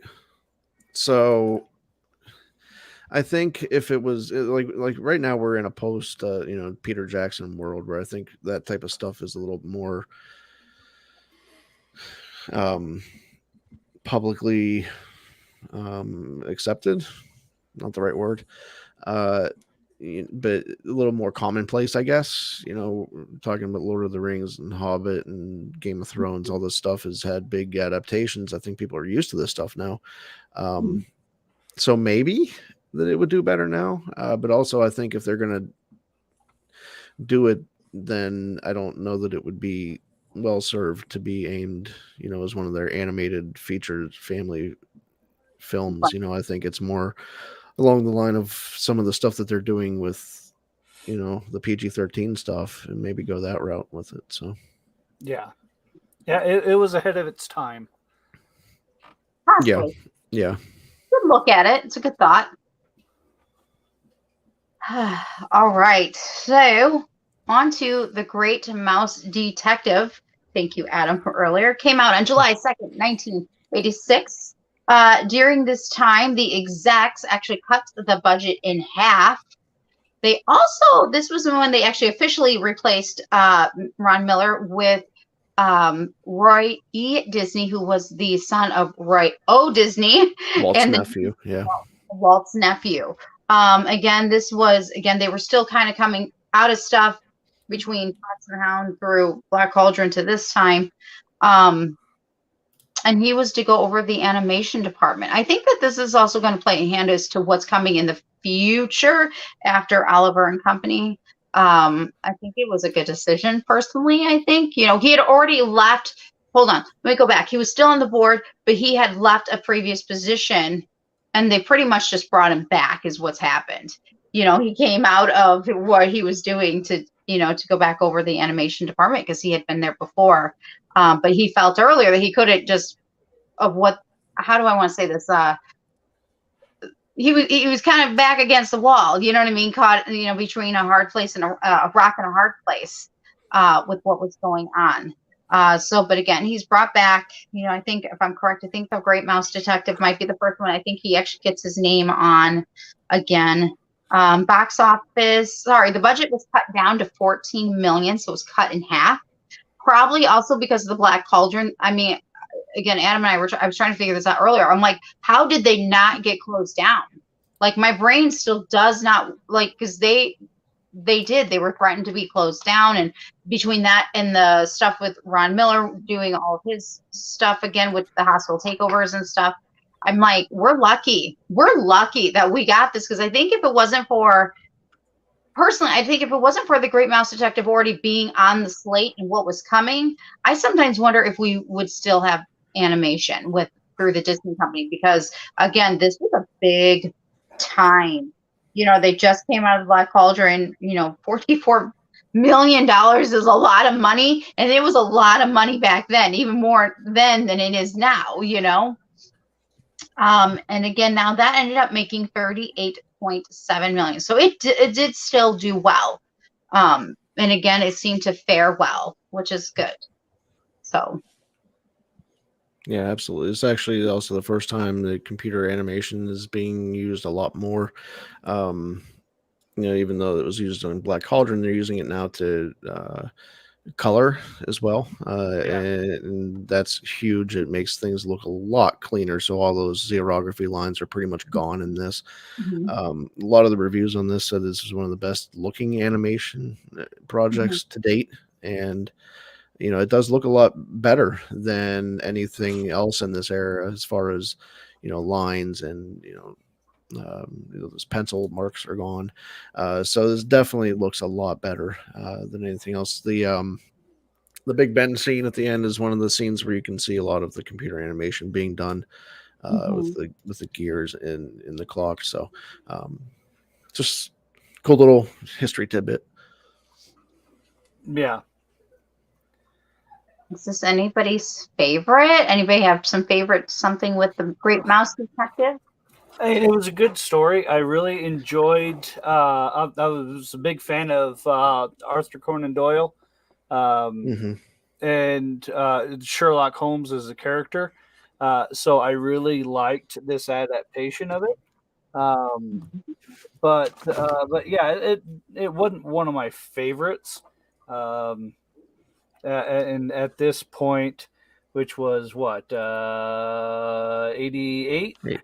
We're at 86 with Mouse Detective. All right, so yeah, I was 11. So just getting, it was. I'm starting to really get out of the animation part and more into like regular television. Wait, wait, I was supposed to get out of animation? No. I missed that stage in life. I did. I was, it was probably about this time. What Dukes of Hazzard, A-Team, Knight Rider, things like that. Rather than going to the movies to see an animated show. I pretty much went from like Hunchback of Notre Dame straight into like Finding Nemo. Yeah, so I never really changed. I skipped a few, and then then it picked back up in the 90s. But yeah, Steve, I don't remember ever having seen this one either. However, Shanty and Chantel in the chat said that she had a crush on Basil. Was that because of his Sherlock Holmes vibes? I don't know. Chantel, why did you have a crush on Basil? And while we're waiting for that answer, Used and Abused is in the chat with us. Hey, the chat. But yeah, I don't remember having ever seen this one. I mean, I've heard the name of the movie tons of times. I just don't remember whether or not I've actually seen it. And if I did, apparently it wasn't that memorable. Mm-hmm.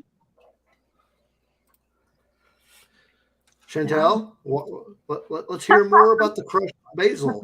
Yeah, we're waiting for Was it the fur? There's the ears and the jawline. Yeah. This cat will not leave me alone tonight. I'm waiting for my cats to start knocking on my door. Let us in. I don't even know how he got into my bedroom, but so while we're waiting for her to respond there, so I'm curious on what's the next in the list. Oh, we have one more final. One, okay, all right. So you're skipping that one, okay? So the final one. What are you skipping? I want to make sure here. Go ahead. What's the next one? We're not skipping.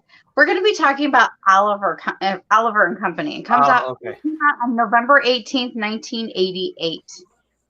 It actually it actually did really well. The budget was $31 million. Again, because, hope there. And then the box office, they did awesome. They smashed it at $121 million. And hey, Adam, you want to give us some really cool history details here? Because there was another big movie that came out at the same time.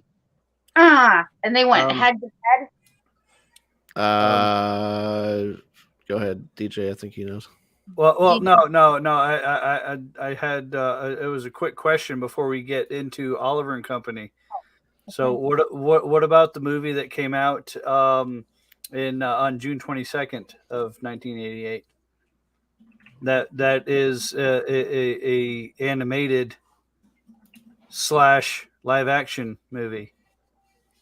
Oh, Roger Rabbit. Yeah. Oh. Yeah, we were. I didn't know if that was considered, if you consider that live action or animation, but yeah, it's. Yeah, there's a lot about that.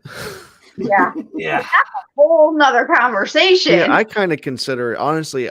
I kind of consider it a little bit more live action. It's kind of like for me, it's kind of like Mary Poppins, in which I consider that live action, even though there's a lot of animation and crossover. Mm-hmm. But I kind of consider it live action. Cool. Yeah, I wasn't sure because it's to me it was about same as Mary Poppins. There's there's half and half.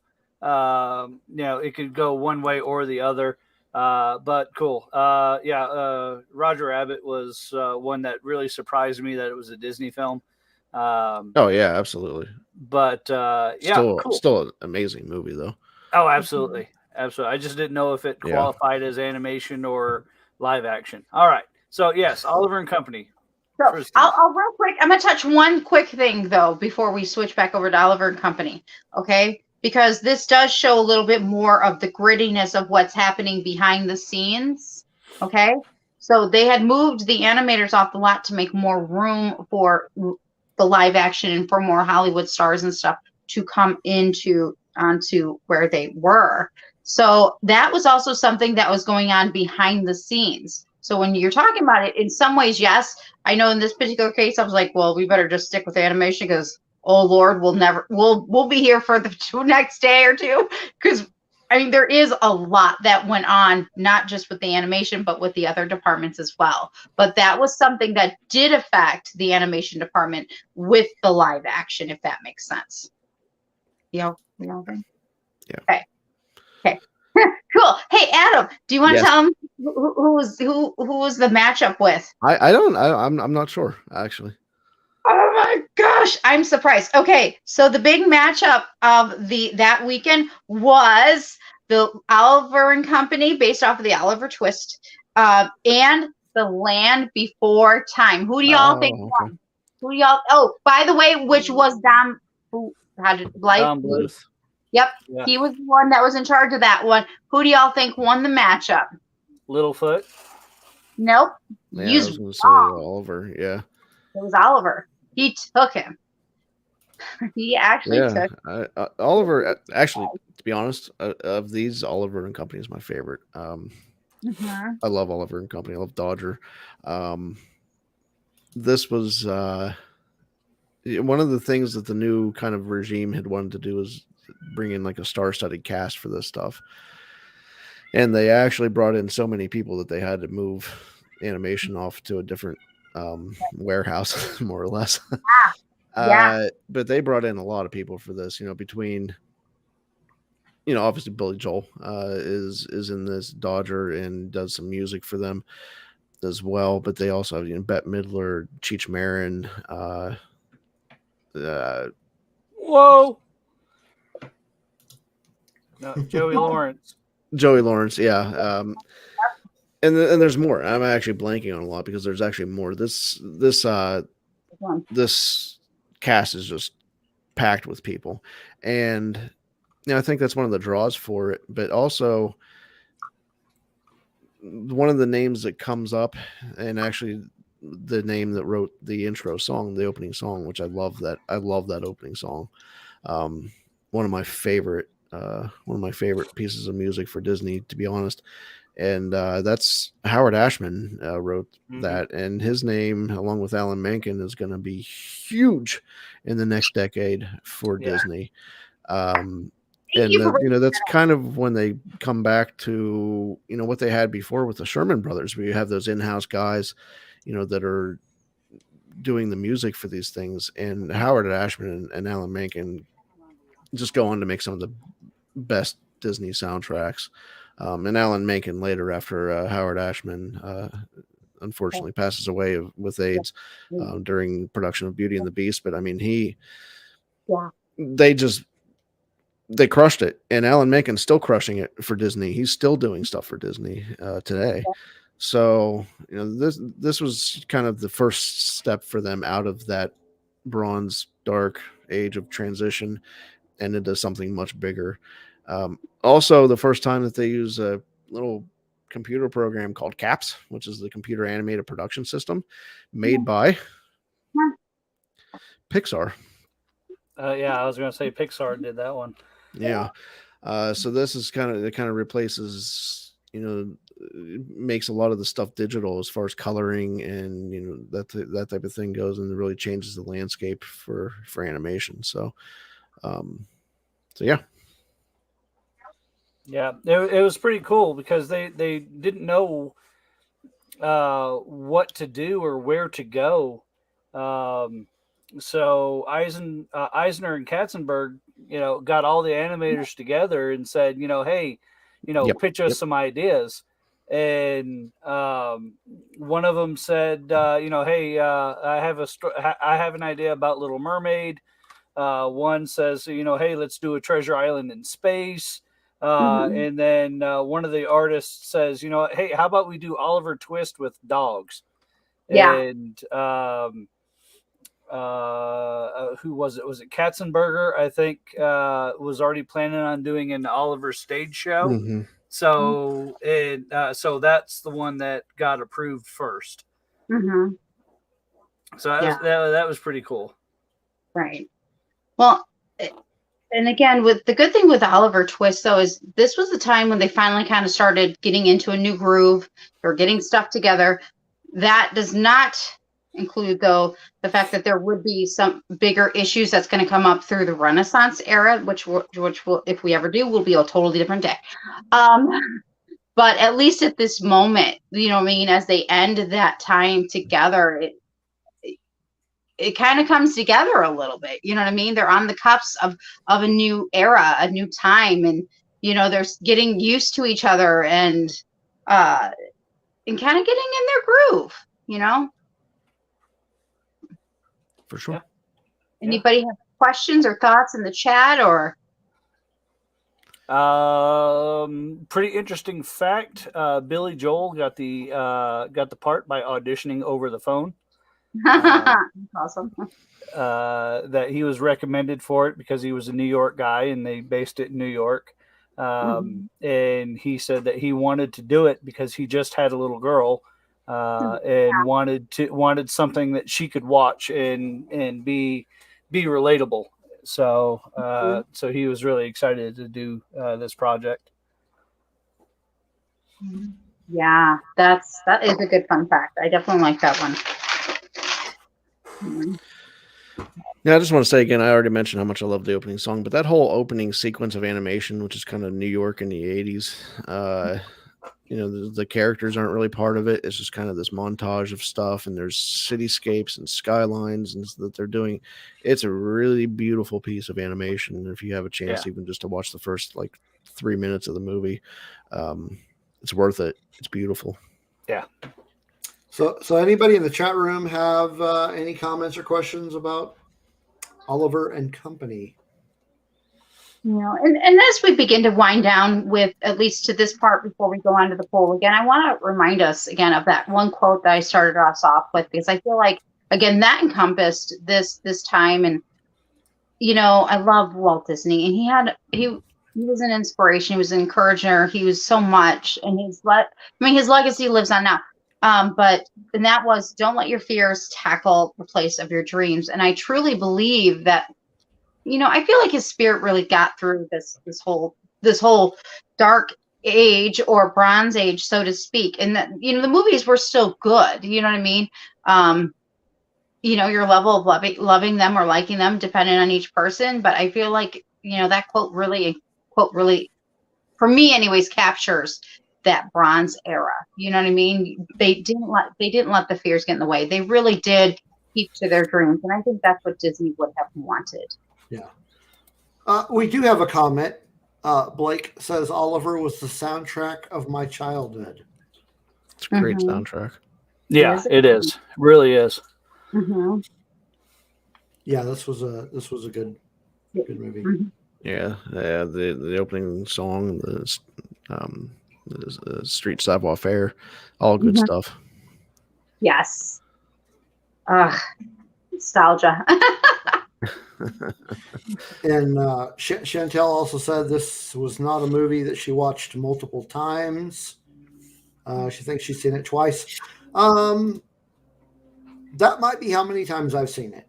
And I didn't watch it when it first came out either, because that was, that was like very late high school years for me, and I was into other stuff. Before we fully wrap up, I want to make a note here, a special note, that during these dark times, this is probably more on the live action side, George Lucas did go to Disney.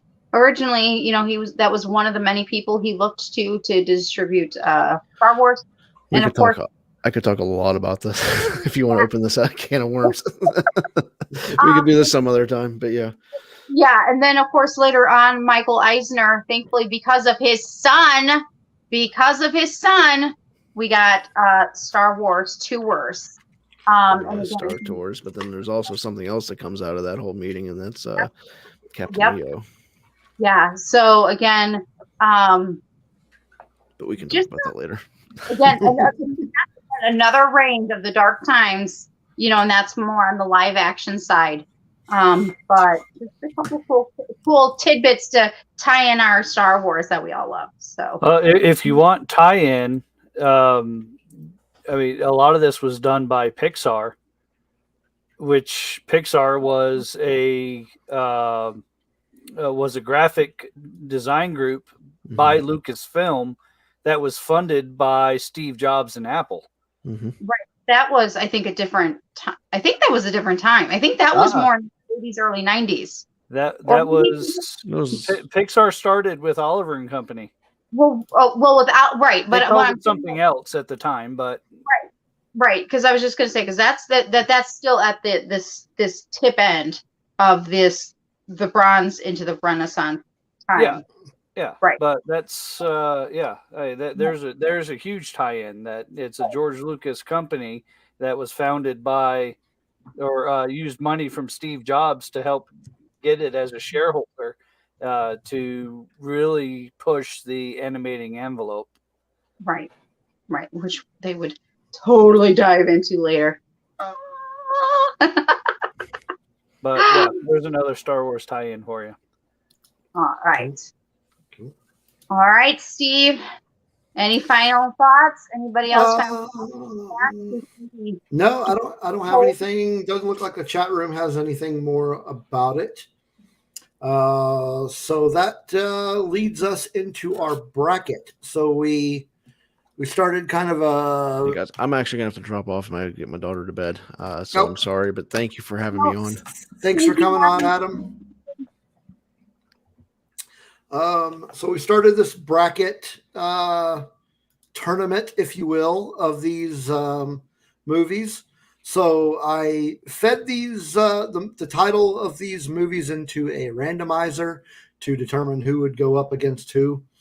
And then the finals came down to Robin Hood and the Fox and the Hound. And by a margin of 75% to 25%, the winner overall was Robin Hood. I could see that. I definitely could see that. I kind of disagree, but yeah, okay. Well, I mean, Depending on my mood today. I can agree with that. I mean, it had decent animation, although some of it was reused. It had very catchy songs. It told a tale that a lot of people were familiar with in a new way. So yeah, I could see that. I kind of mentioned in our offline chat that I kind of cry BS on the whole thing just because I wanted everyone to win. I had so many favorite movies from this era that I wish I could have just made several accounts and voted for them all. Just because I loved so many of these movies. There's really not. This was my prime era to grow up in and really it sink my teeth into. I mean, I remember, my mom took me to see Star Wars, and that'll ever be in my head. And she also took me to go see Fox and the Hound. And I remember, getting upset because, it's Fox and the Hound, and it's kind of a sad movie. And her, just putting her arm around me as we watched, and she's like, "What'd you think?" I was like, "Well, it's not Star Wars." But it was a good movie and a good moment. So many of these movies I absolutely love and adore. So there really wasn't a wrong answer, however it came out. Mm-hmm. Cool. Awesome. Well, thanks everybody for joining us in the chat. Yes. Also, definitely thank everybody who subscribed to our YouTube channel and got us over that 100 subs hump. And the road to 200. Again, the road to 200. That's right. Let's start that new one. That new goal.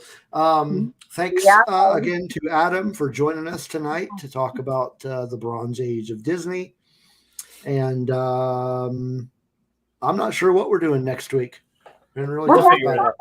Series. Are we going to continue our Batman series? Are we going to do Rogues Gallery?